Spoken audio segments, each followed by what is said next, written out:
and our presentation. We are just thrilled to have our three presenters today. Their expertise in this area of health information exchange is deep and long. Our first speaker today is Dr. Chris Cavanaugh. She's the Executive Director of the Pennsylvania eHealth Initiative. Again, you can read from her bio that she has an extensive knowledge and background and subject matter expertise in this area of eHealth information and HIE. And when you get the presentation afterwards, you will get her full bio as well. Dr. Cavanaugh will be followed by William Buddy Gillespie. Buddy, again, has been involved in this area of healthcare IT for many years, is a national speaker, he's been at HIMSS. Again, you can read from his bio the various presentation workshops he's delivered. He is the former CIO and Vice President and CTO of WellSpan Health, and is now currently the Director of Healthcare Systems for Distributed System Services, or DSS. And finally, Camilla Hall-Brown is the Principal for Strategies for Tomorrow. She, again, has a very, very deep background, as you can see, 25 years in the space of HIE and HIT initiatives.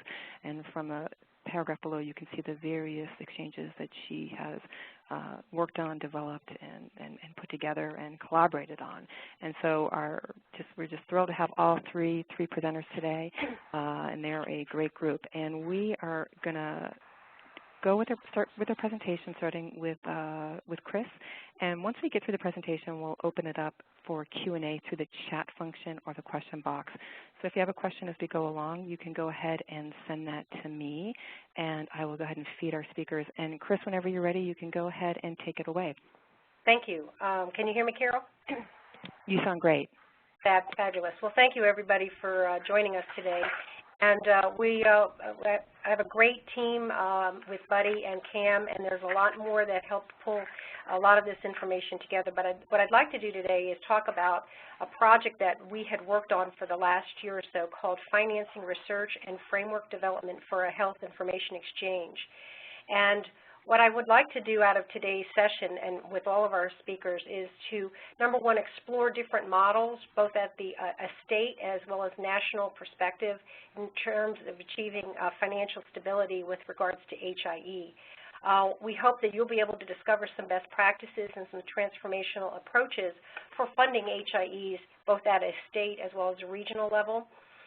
Buddy will take us through a critical lessons learned case study in the area of HIE across the Commonwealth of Pennsylvania, which is something that's near and dear to us. And finally, we hope to explore and investigate how HIEs are repositioning their efforts to implement the HITECH Act through meaningful use and incorporating new approaches such as accountable care organizations. Just for those who do not know, Pennsylvania eHealth Initiative is a 501c3 think tank that was started at about 2005, and it was to bring together multiple stakeholders to the table to really understand issues that affect health information technology in the area of security, interoperability, and HIE has been one of our main thrusts. We had done a series, a byproduct of our think tank is a series of white papers that really kind of had built up to where we were in 2010 with this particular research project. And it started back in 2008, and as you can see on the screen here, a series of white papers that the executive summaries are available online on our website as well. With this particular white paper, what we try to accomplish is, and the outcome is looking at certain trends in demographics, in particular in the Pennsylvania area, but also in around the United States, so that we could understand health information, especially from that idea of sustainability. And we were trying to figure out what were the best thinking in the area of sustainability, and how can we to leverage all the good things that are there. And continue that into the future. We were looking at prior efforts both at the state level, the Pennsylvania Health Information Exchange level, and what we at PAEHI had been doing over the last number of years. Part of this was to interview leading HIEs to discuss how they were doing it, and Cam's going to spend some time talking a little bit about the lessons learned there. And then with looking at individuals and stakeholders within the Pennsylvania community, Buddy will probably share some of those highlights as well. We wanted to document, and this is always something, is what was actually happening in health information technology, health information exchange initiatives around the state, and then assess what those opportunities are. And as part of our think tank, we are continuing on some go-forward strategies in terms of how do we take the information that we've learned and move it forward. As you'll notice here, just to show you that the hospitals, the way that the state is organized, we've got a very large state, probably with two major cities between Pittsburgh and the Philadelphia market area, and then there's a lot of rural community. So we have all the different complexities of a very, very large state and a wide arrangement of demographics. One of the other concerns is that we aren't just isolated in terms of the Commonwealth, but we border on many different states, and then therefore we have to make sure that our exchanges go over to both to New York, to New Jersey, Delaware, Maryland, West Virginia, and Ohio, because we do have those borders, and our patients and patient care goes back and forth across those borders. So as you can see, it was a very complex task, and what I'd like to do now is turn it over to Buddy to talk about the case study in Pennsylvania. Thanks, Chris, and good afternoon, everyone. As you can tell from Chris's introduction to this, that we're very excited about the analysis that we performed and researched and the deliverable that we have. I just want to mention at the beginning that the executive summary for this white paper is available on www.paei.org, and also just last week, a section in the current HIMSS-GIM article, or GIM publication, references in more detail the results of this white paper as well. So if you have an opportunity to access either one of those, you might find it beneficial. The first part of our case study in focusing on Pennsylvania was to look at the demographics in the state. And as you probably know, Pennsylvania has a large population, but also a prosperous population. And that also, the reciprocal of that is that we have a lot of stakeholders. And that is an important aspect of our entire study, of keeping the stakeholders involved and communicated with. And we're going to be talking a great deal about that stakeholder participation as we go through the presentation. The other is that Pennsylvania has a lot of medium to large health systems, and a recent AHA report indicated that the hospitals and health systems in Pennsylvania are doing very well relative to the adoption of the electronic health record. And many of those health systems are recognized not only nationally but internationally. UPMC in Pittsburgh, Children's Hospital Philadelphia, and so forth. Very renowned healthcare systems, and typically are in the top 100 health systems in the country. We also have multiple private health insurers coupled with Medicaid, which covers over 78% of our population. These insurers are also showing very strong support for not only HIT, but the HIE initiatives as well. We also have a lot of small hospitals, with 84% of them totaling less than 300 beds, and about 47% actually have less than 100 beds. On the physician side, we have over 3,000 physicians and very small 1 to 2 physician practices that are independent of hospitals within their region. The downside of that is that a lot of those, approximately 2,300, are located in rural areas. Therefore, we have challenges with connectivity. Also, only 20% of those practices have an electronic health record. So you can see there's a large gap there to be completed in order to bring about meaningful use and connectivity of clinical results to those small practices. The majority of the private insured covered lives are self-insured from large corporations, and fully insured plans have interest in both local, community, and regional HIEs. So the bottom line from the demographics is we found and we believe that There is a strong base there for enhanced funding for HIEs, and we think the demographics in Pennsylvania will lead to a very favorable position for HIEs. Looking at what's been happening in Pennsylvania relative to HIE activities, not just HIE activities, but also the adoption of electronic health record, I think Pennsylvania appears to be in a very favorable position. Back in 2007, the governor's office in Pennsylvania adopted a roadmap prescription for Pennsylvania, embracing not only executive orders for HIE establishment at the state level, but also e-prescribing and the development of a chronic disease registry. So at the very top administrative level of Pennsylvania, we've had a lot of support for not only the HIE, but the electronic health record for many years. ONC has granted Pennsylvania over $17 million to start up the state-level HIE. Obviously, those are startup funds, and the actual cost for 5+ years to sustain the HIE is somewhere around $35 million.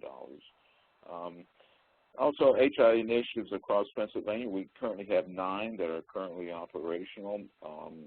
Bulk of those have been hospital-based, such as UPMC, Pinnacle, WellSpan, Geisinger, and those IDNs, if you will, have really been the starter base for incorporating a lot of clinical information flow between the hospitals and the physician practices.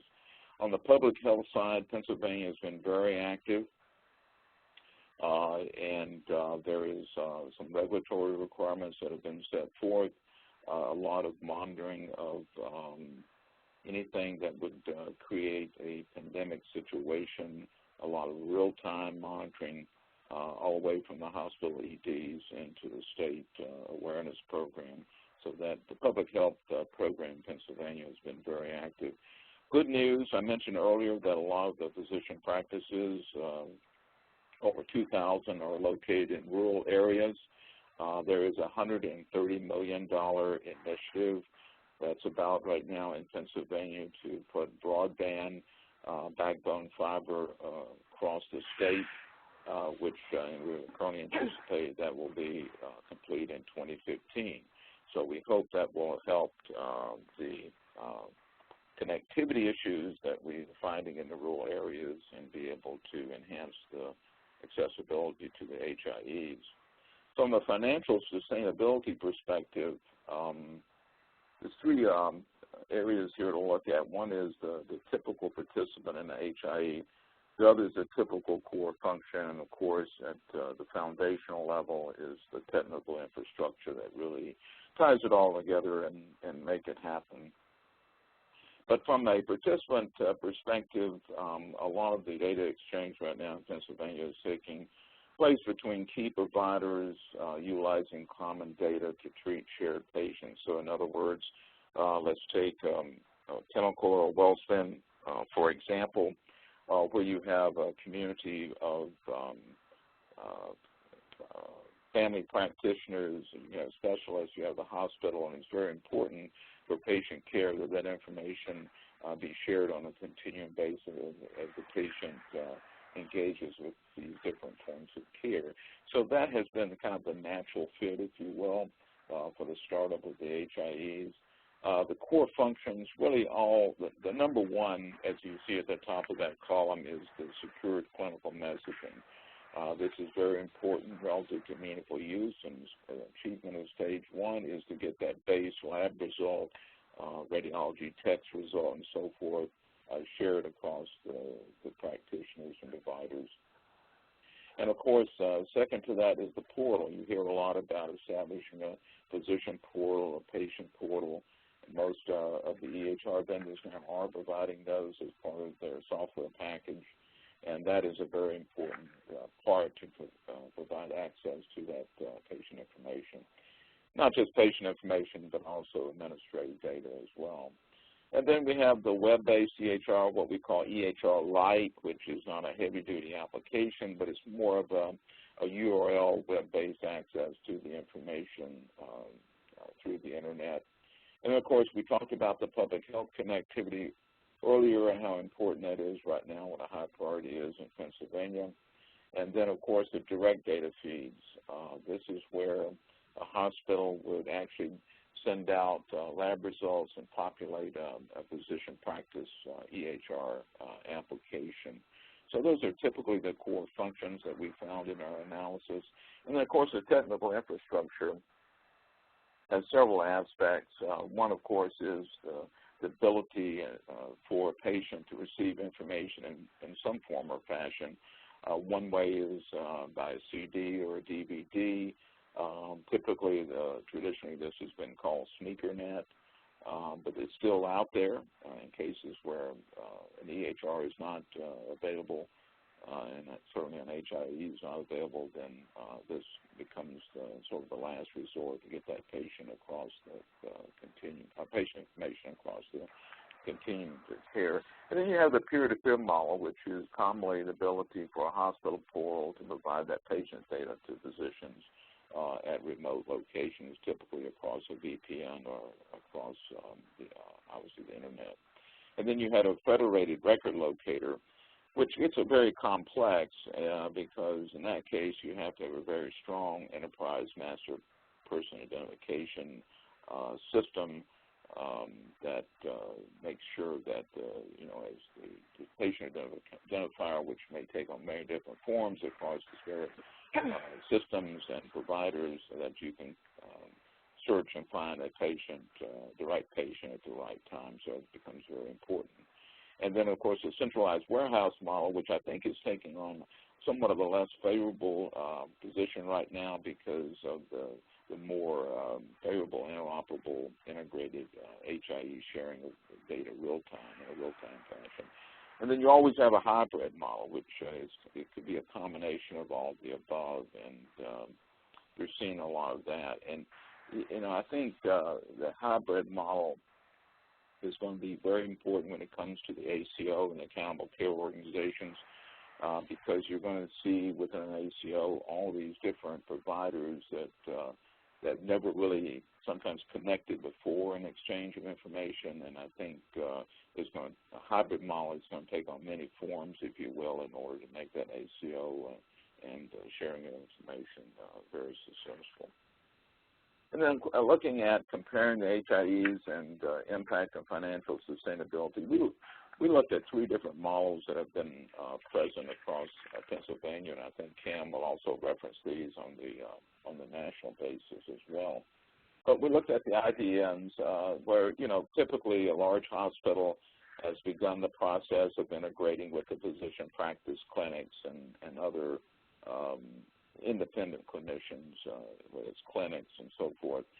And then you have the community regional HIE, which has kind of been really a natural evolution, if you will, of physician practices, clinics getting together and saying, we're seeing the same patients here. Wouldn't it be great if we really established some connectivity and we started sharing information?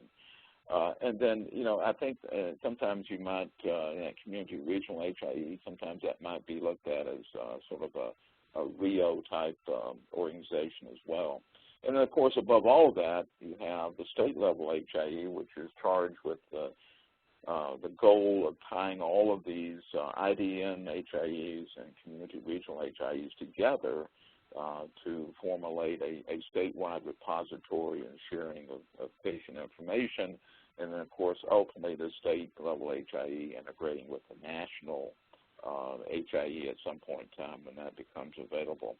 If you look at the sustainability factors associated with these, I think when we assigned numeric rating as to success, we thought that the IDNs and the state HIEs would have a success level of 3, and the community regionals would have a success level of 6. And again, the community regional HIEs have a little bit more degree of success because there's a greater amount of buy-in because you're sharing patient information from a more connected community perspective. And looking at what I call kind of a fusion Venn diagram of what it's all about, if you look at key factors here, and you look at the patient care safety, aspect, I kind of go back to the Institute of Medicine IOM report from 2001, where obviously patient care and patient safety was so extremely important. As we look at how HIEs can help in that area by having a more accurate and efficient exchange of clinical results than it's ever been achieved before. And of course, that will trickle down and increase the efficiencies of healthcare, which is so important to healthcare reform and reducing the cost of healthcare. I think I saw a chart the other day where last year $2.7 trillion flowed into healthcare, and they're looking at $3+ trillion in the next several years. So obviously efficiencies are very important. And then a byproduct of all this is jobs. You know, you hear every day on the news how important creating more jobs is in our economy. There's a very good byproduct of HIEs that create new positions in clinical informatics, technical positions, and a good byproduct. And if you draw a circle around all three of these Venn circles, if you will, I see that you could put a label of ACO on that, because I think all three of these, the patient care safety, the efficiencies, and the jobs, are going to be very, very important to the success of accountable care organization. We decided not to stop with this study, but to go forward, and we've defined 4 different projects, if you will, taking it forward. The first one is to really look at the models that we discovered, HIE models that we discovered in the analysis, and drill down on those and do more standardization, if you will, with the goal to come up with a single model that would encompass and support generically all 3 of those models that we talked about earlier. But also, concurrently with that, is to look at the different medical referral regions in Pennsylvania and be able then to connect 1 and 2, create deliverables from that. And then number 3 that you see there to the right is to get the stakeholders involved again, because, again, we can't say enough how important it is that we continue to have the stakeholders involved and communicated with through the process. And then reach number 4, general consensus about a generic, all-encompassing, one-stop shopping HIE model that would fit all the needs. And then look at this as sort of a cycle, because, as you know, everything is changing right now in healthcare and in technology, and the stakeholder requirements and value addeds are changing as well. So it's going to be very important that we don't just put this somewhere on a shelf and say it's done, and continue to look at it as we go forward. Looking at it from a state perspective, and the next step, there's 2 phases that have been defined in conjunction with ONC, and that is to develop some directives, if you will, from a specifications perspective, e-prescribing, and so forth. And then also, we call that a push, but then also a pull back, get the feedback from the stakeholders once again, and continue to push and pull in 1 and 2 until we feel comfortable that we've deep dived enough to get to a reasonable definition of an HIE model. And of course, environmental scans, both internal and external, being able to look at all the stakeholders, again, newly formed stakeholders. I think that's important because in a state like as large as Pennsylvania, we're going to start seeing some stakeholders that we didn't realize existed before, so we need to continue to reach out for that as well. And then externally, Chris pointed out that we have 5 border states in Pennsylvania. Several of those have successful HIEs today, like Delaware and Maryland. We're also actually exchanging immunization results between the Philadelphia area and New Jersey. So there's a lot there outside of Pennsylvania that we need to take into consideration. And then to the far right, the models, you know, to be able to look at the model and say, does it meet all of these requirements and expectations of the stakeholders, and to continue to work toward that. So that's kind of where we are with the Pennsylvania landscape. Cam is an expert at the national level, and Cam, I'm going to turn it over to you to take us to the national level. Thank you. I'd interviewed 11 different organizations for this project, and I interviewed them from the perspective of Pennsylvania. And there are certain issues that Pennsylvania was dealing with that, I'm turning my slide here, a second.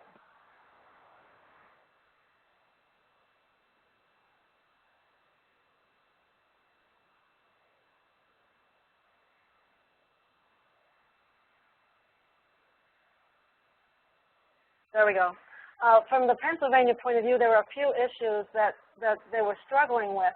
One was, well, we've got all these IDNs, we've got people starting community-level HIEs, we've got a state-level HIE, and they all, which one do I join? How do they fit together? Can we have them all? Or do we just have one? I mean, they're all of these questions. And another question, they over and over again, people would say, well, the doctors will never pay. Don't even ask, they won't pay. And another thing is the payers will never pay. So how are we going to pay for this? So these were perceptions. It doesn't mean that that's the way it really was. They were perceptions. So what I was doing was talking to these folks who came from a different environment, who had achieved a certain level of success, and said, what's going on there? And have you figured out how to get the physicians to pay? Have you figured out how to get the payers to pay? Have you figured out how these pieces fit together? And there were many, many other questions, but those gives you kind of an example of some of the pushes and tugs that we had to do in the research to figure out how it might work in Pennsylvania. And in that context, this is what was actually going on in the country. And this isn't news to you, this is just a refresher. Because of the federal funding, HIE had a very big prominence, although there was a lot of emphasis on the EHR and meaningful use. We know from the eHealth Initiative report from last year that there are 250 HIEs nationally, and we know that 18 of them are financially self-sustaining. And a new report comes out in just next week. I think it's on the 20th. And then health reform legislation even pushed this even further beyond high-tech, because now they started talking about patient-centered medical home and accountable care organizations. So a lot was going on in the midst of everything that we were doing. The 11, it was interesting to say, well, which 11 do you interview? So we started out with, we need to get some sustainable models. We don't have to talk to all 18, but let's get some representative ones. So we identified those which had been started prior to 2004. Franciscan HIE, one that's not very well known, but it was up in Washington. HealthBridge, probably many of you have heard about that one because that's in the press. It's in Ohio. Indiana Health Information Exchange, that's only 2 hours away from HealthBridge, and that's in Indiana. Inland Northwest Health Services is up in Washington, and the Utah Health Information Network, which was, of those 5, was the only state-level HIE that we talked to that was sustainable. Then we talked to what we perceived as innovative HIEs. They may be on a path to sustainability. They may be close to sustainability. They may be sustainable, but we were really interested in what is it that you did that's unique and interesting that might be a clue to other HIEs, and that was Med Virginia, the Minnesota HIE, which is state level, the Rochester Rio in New York, and the Vermont Technology Leaders, Inc., which is vital, and it's a state level. And then we talked to 2 that were in the planning in the early stage of development, and they actually coexist with each other. One is the HIE Resource Services, which is a Michigan state-level planning at the state-level entity, and it's at the planning stage. And then we talked to Capital Area Rio, which is a community HIE in Lansing, Michigan, and it just started up recently. And those 2 organizations had to figure out how to work with each other.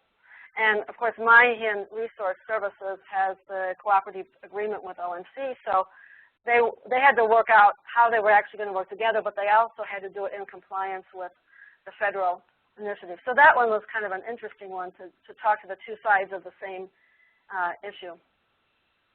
Some of the common patterns that we saw in terms of HIE services provided, the majority provided the 2 core services, clinical messaging and inquiry, usually in the form of a CCD or a CCD lookalike. Most of them did public health reportable conditions or an immunization registry. So they got public health in pretty early. And then most of them, not all of them, had or were planning e-prescribing, orders, physician workload tools. And this was pretty interesting because this was at a time when the HIEs had to make a decision. What were they going to do with meaningful use? Were they going to try to help the communities, the hospitals and the physicians, or were they just going to step aside and we're not going to get involved? And 6 of these 11 had or were planning low-cost, web-based certified EHRs that meet meaningful use. And what they were saying was, if you can't find one that you want or that you can't afford, we're going to make one available to you, and we're going to make it available to you at a very low cost. And they were able to do that through their economies of scale through the HIE. And then there were 2 HIEs that need to be pointed out as being unique. Inland Northwest in Washington, they're not an HIE in the sense of independent entities exchanging through different IT systems, exchanging data interoperably through the HIE. It was actually shared IT services.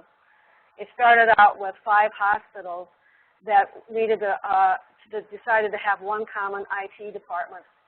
And they formed several years ago, and then eventually over time, the physicians joined it and the hospitals joined it, and they joined it as using the IT services, including many of the physicians.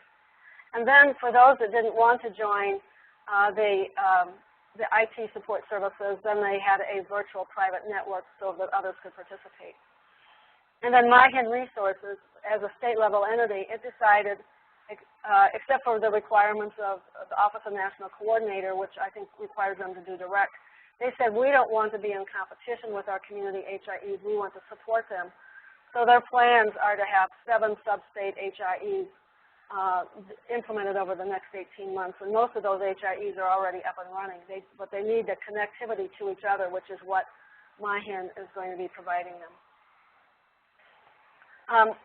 We're going to highlight 7 success stories, and this is the tip of the iceberg of what we learned. We have the full white paper report, which has a detailed, very lengthy interviews, and we just took the notes of what people told us, and it was very interesting.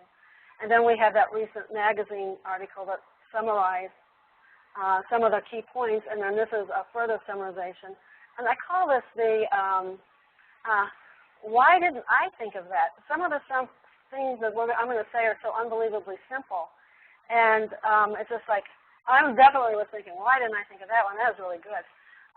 But they fall into these 7 categories. Innovative stakeholder negotiations. We're going to give an example of that one. Building the right relations between the hospitals and payers. What's a way to do that? Physician adoption as a driver of sustainability. Innovation that brings the payers and the providers together. We had several examples of that one. Innovative sources for fee income. State leaders driving health transformation. What happens when it comes from that direction? And what are the longer-term HIEs doing for the future? The way we kind of look at it is that every HIE is putting together a puzzle, and these are many of the common things that everybody has to work with. They have to work with their payers.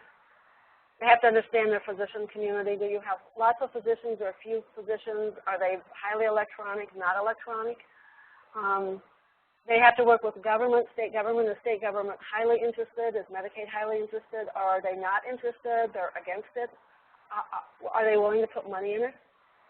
There's certain sustainability features that are common to all HIEs, but they take different forms. Your hospital community, do you have lots like Pennsylvania has? Are they mostly large? Are they integrated networks? Are they small hospitals? Many communities do not have enough hospitals to be sustainable, or they may be so small that they can't achieve a sustainability. And the demographics. Are you a large population, a small population? Do you have high uninsured, high Medicaid? Do you have low or high self-insured employers? Do you have high or low full pays and health plans? All of these things factor into which puzzle pieces you can work. Are your puzzle pieces big ones or small ones? in any of these categories? What shape are they? And how do they fit together to work for you? So many people ask me, well, what's the formula for, just show us the one that did it right and we'll just copy them. Well, that's really hard to do because every community has a different set of puzzle pieces and they're shaped differently. This is the first one we wanted to talk about, and this was in Union. And they did a very interesting job in stakeholder negotiations, and this is definitely in the category of, why didn't I think of that? They have been around, I think it was since 1996, and they started out with a claims data exchange. They did the collaborative process. This is a state that has a history of collaboration. Compared to clinical data exchange, is very quick. And they were able to get a return on investment within less than 2 or 3 years. They were able to lower their costs. So they had a favorable history of success. So when they started to do the clinical HIE, there was a more favorable impression on that. But what they were absolutely able to do that was amazing to me was they were able to get 1/3 physician participation, 1/3 payer physician participation, and 1/3 provider health system participation. And I just like, here we are, we were in Pennsylvania when people are telling us that the physicians won't pay, and here they paid 1/3. And they were telling us the payers won't pay, and they paid 1/3. And so that's what I wanted to know. Well, how did you do this? How did you make that possible? And I was talking to Jan Root, and she said, well, we found one HIE that was 100% funded by physicians, another that was 100% funded by hospitals, and a third one that was 100% funded by payers. And that made each group realize that it was in their best interest to do this, even if they had to fund it themselves. There would be a benefit to doing it, and that enabled them to much more easily share in 1/3 funding. Another one that's of interest, and I'll speed this up because I know we have some time issues here. Establishing the right relationships. Rochester Rio has, there are several stories that can be told here, but I just picked one, which is, again, they had 2/3 that's being paid for by the payers and 1/3 by the hospitals. Many people dismiss them because they are from the state of New York and they can have a level of grant funding that some of the others don't have. But what they did here is something that any HIE could do. They wanted to make sure that there was accountability among the paying groups between the hospitals and the payers, but the payers were actually making a contribution. So every time they do their budget cycle, they determine how much is going to be paid for by the payers and how much is going to be paid for by the health systems. And then the payers don't pay the HIE directly. The providers tack on a charge to their services at the end of when a patient is discharged, and then they send an invoice to the payers, and the payers pay that invoice for the HIE charge, and then the providers pay both the payer charge and their health system charge directly to the HIE. So there's a constant reminder by the providers the contribution that the payers are making. A driver of sustainability is physician adoption. If there was one thing that came through loud and clear, was the key to sustainability is physician adoption and utilization. That's all we're trying. They track this very closely. They try to get can we get to the tipping point where the doctors say it's better to be on the system rather than off the system? And there are four of them, Inland Northwest, Med Virginia, Healthbridge, and Franciscan HIE. They were very passionate about this. They gave the stories about how they got the physicians to buy in. And they usually would work with the physician leaders, and they would say, what services do you want, and we will give them to you. They always made that the more hesitant physicians had a low-cost or no-cost solution. Usually it was no cost.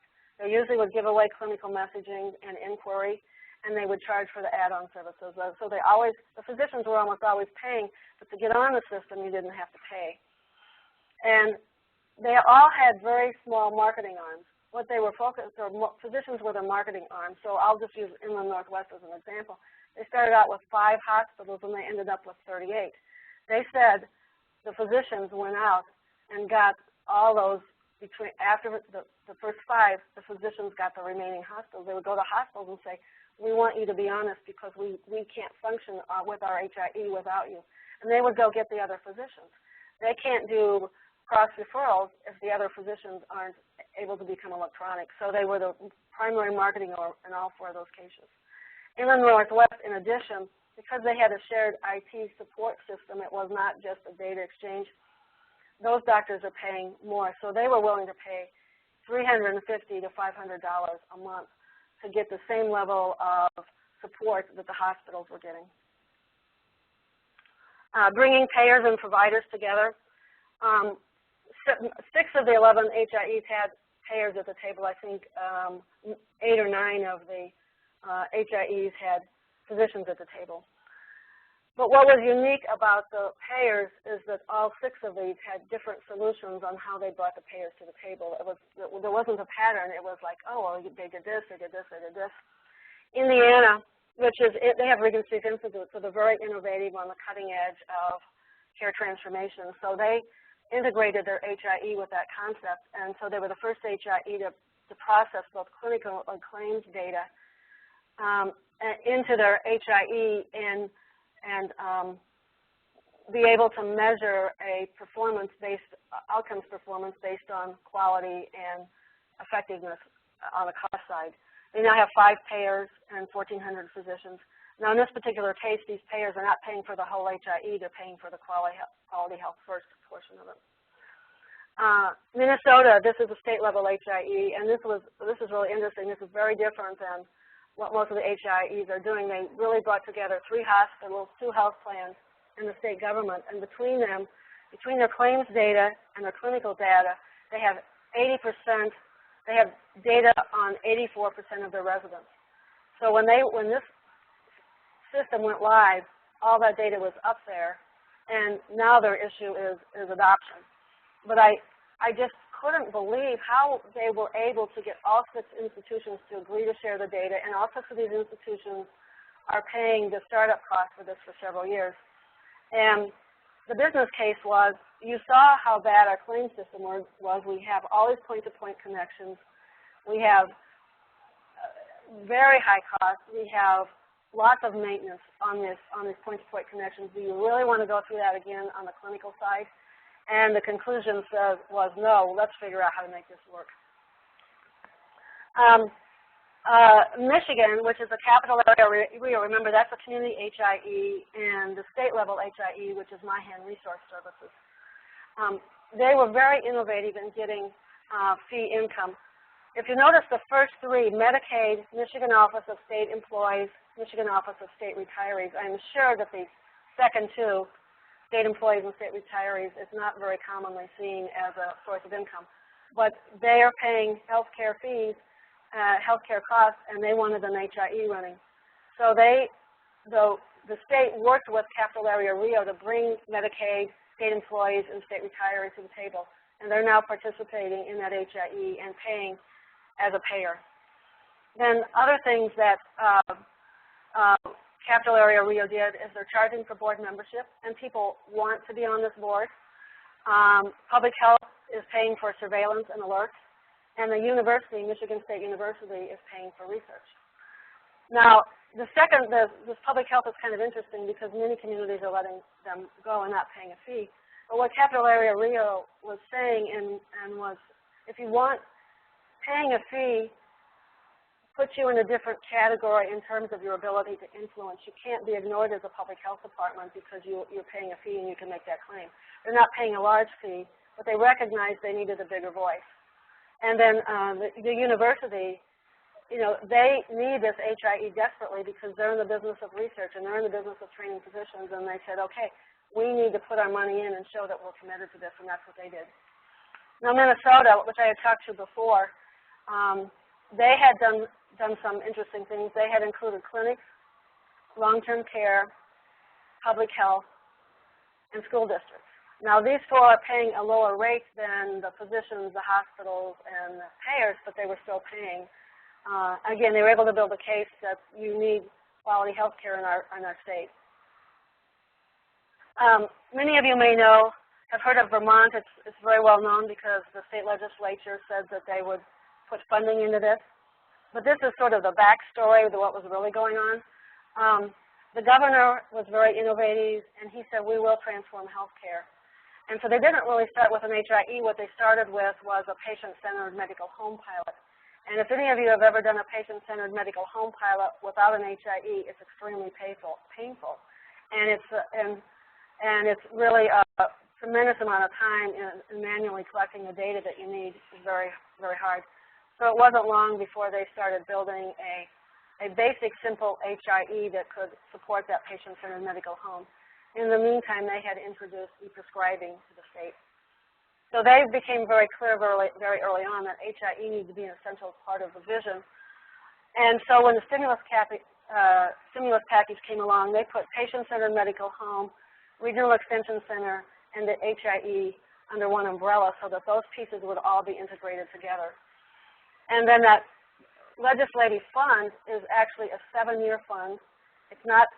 It's really considered a startup fund so that these 3 pieces can get off the ground, and it's taken off a small percentage of the claims that are processed each year. There were 2 other communities, Med Virginia and Inland Northwest, that were very innovative in thinking about HIE as not data exchange, but healthcare transformation. And finally, what were those longer-term HIEs doing? Because there are several of them in that group that have very large databases from multiple sources, and they are extremely well positioned to do accountable care organizations, patient-centered medical home, community-wide population health, community-wide outcomes. And there's another piece that has really come to them. They have the data, they have the insight, they understand what they need to be doing, and I just started noticing, most of them have Beacon grants, Regional Extension Center, they have SSA funding, VA funding, DOD funding, CMS, CDC, NIN funding. These are the folks that now have the funding that they can build the infrastructure for the next stage. So some of these more mature ones and some of the others that I didn't highlight are the ones you need to watch because they have both the funding and the vision and the database to build some very innovative HIEs in the future. And that's kind of the highlights of what we interviewed, what we learned.